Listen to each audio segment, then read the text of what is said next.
In the heart of the ancient world, nestled between the Tigris and Euphrates, rose a city of unparalleled splendor, Baghdad, a beacon of knowledge, art, and commerce, where scholars illuminated the darkness of ignorance, and trade routes brought the wonders of the world. Yet, beneath the gilded domes and bustling bazaars, an unavoidable truth permeated every corner of this magnificent metropolis, the omnipresent shadow of death, a force that, regardless of status or wealth, touched every life, demanding a sacred final act. But who would undertake such a grim, yet utterly essential, duty? This is the extraordinary story of the ghassalin, Baghdad's corpse washers, and their unlikely journey from the fringes of society to becoming its most revered professionals.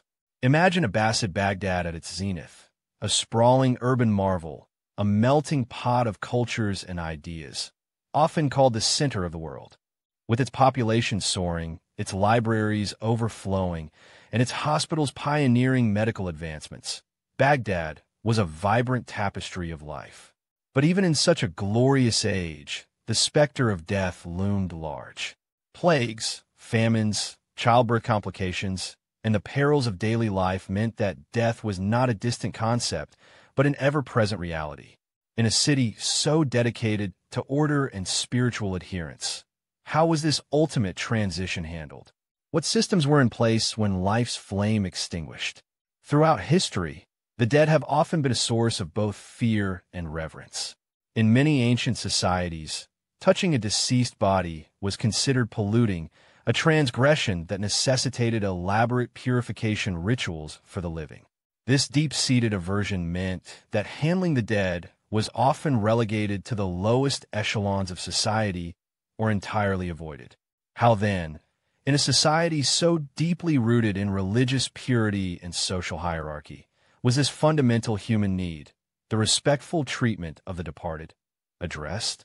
Who would bridge the chasm between life and the beyond, defying the natural human instinct to recoil? Islam, however, offered a profoundly different perspective. Death is not an end, but a transition, and the deceased are to be treated with utmost dignity and respect. Central to this belief is the ritual washing, or ghusl, a mandatory communal obligation known as fard kifaya.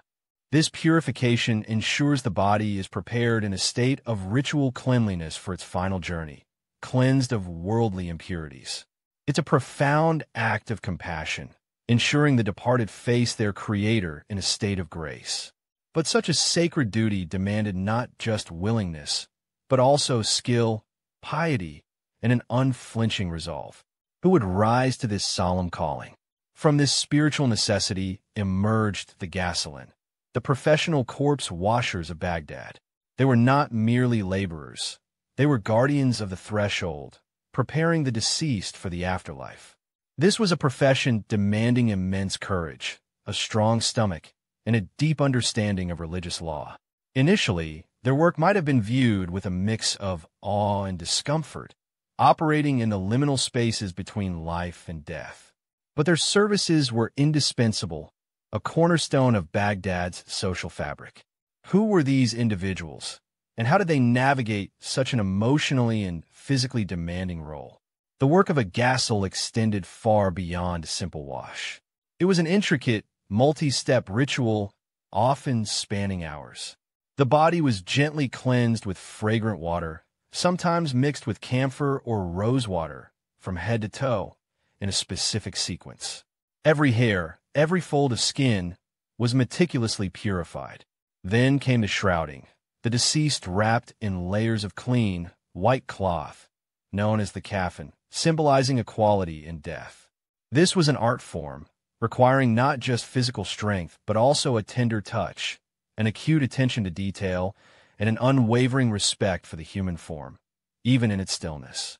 How did this meticulous care translate into societal value?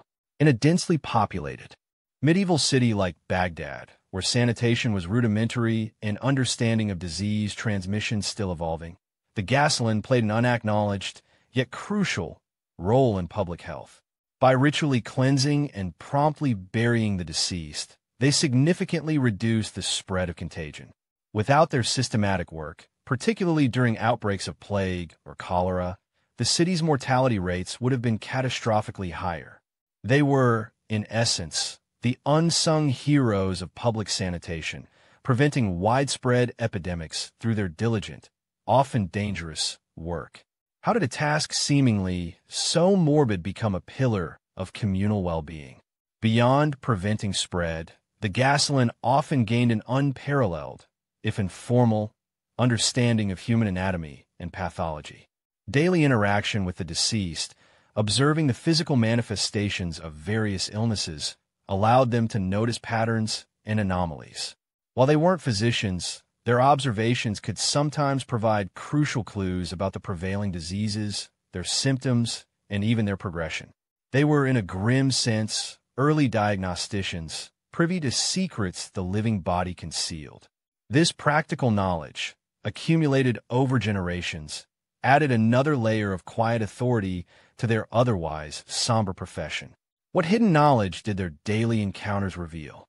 Unlike physicians who often relied on texts or theoretical knowledge, ghassalin possessed a hands-on, visceral understanding of the human body. The process of washing, turning, and shrouding the deceased naturally led to a practical grasp of bone structure, muscle groups, and organ placement. This intimate familiarity, though not formally studied, was invaluable. They knew how bodies decayed, how injuries manifested, and how illnesses ravaged the flesh. This unique form of anatomical expertise further solidified their indispensable position, setting them apart as individuals with knowledge no ordinary citizen possessed. This wasn't just a duty, it was a silent, profound form of learning. Beyond the physical and spiritual, the ghassalin offered profound psychological comfort to grieving families. In a time of immense sorrow, they relieved relatives of the daunting task of preparing their loved one. Their presence was a source of stability, ensuring that ancient traditions were upheld with dignity and respect. Knowing their loved one was handled with such care by individuals who understood the sacredness of the moment provided immense solace. They were not just cleansing a body, they were easing the burden on broken hearts, offering a final, gentle act of service to the departed and their bereft families. How invaluable was this emotional support? Due to the intimate nature of their work, ghassalin often became unwitting custodians of secrets. They might encounter hidden injuries, discover signs of foul play, or even find concealed valuables within the deceased's personal effects. Their absolute discretion and integrity were paramount. To breach such trust would be unthinkable. This unspoken code of conduct, combined with their piety, cemented their reputation as utterly trustworthy individuals.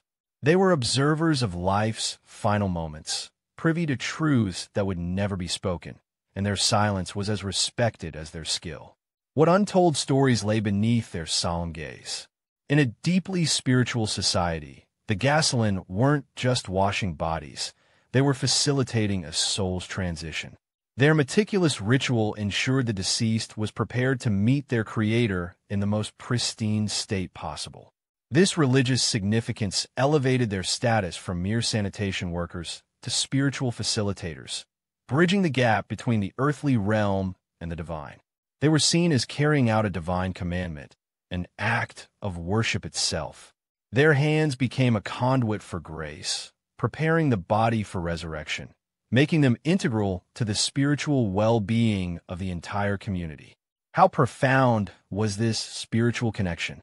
Over generations, the initial discomfort surrounding the ghassalin transformed into profound respect.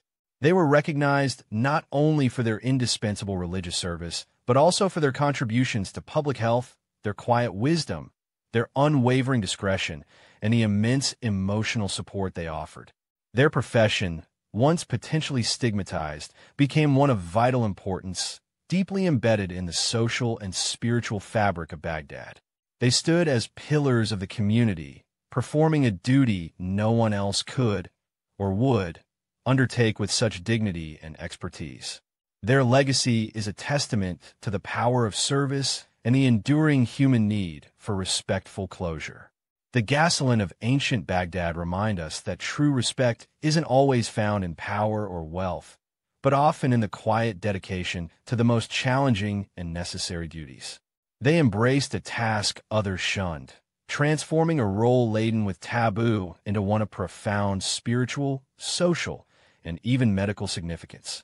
Their story is a powerful testament to how essential service, unwavering dignity, and compassionate integrity can transcend societal stigma, elevating the corpse washer to one of the most respected professions in the glittering heart of the Islamic Golden Age. A legacy etched not in gold, but in the reverent care of every soul's final journey.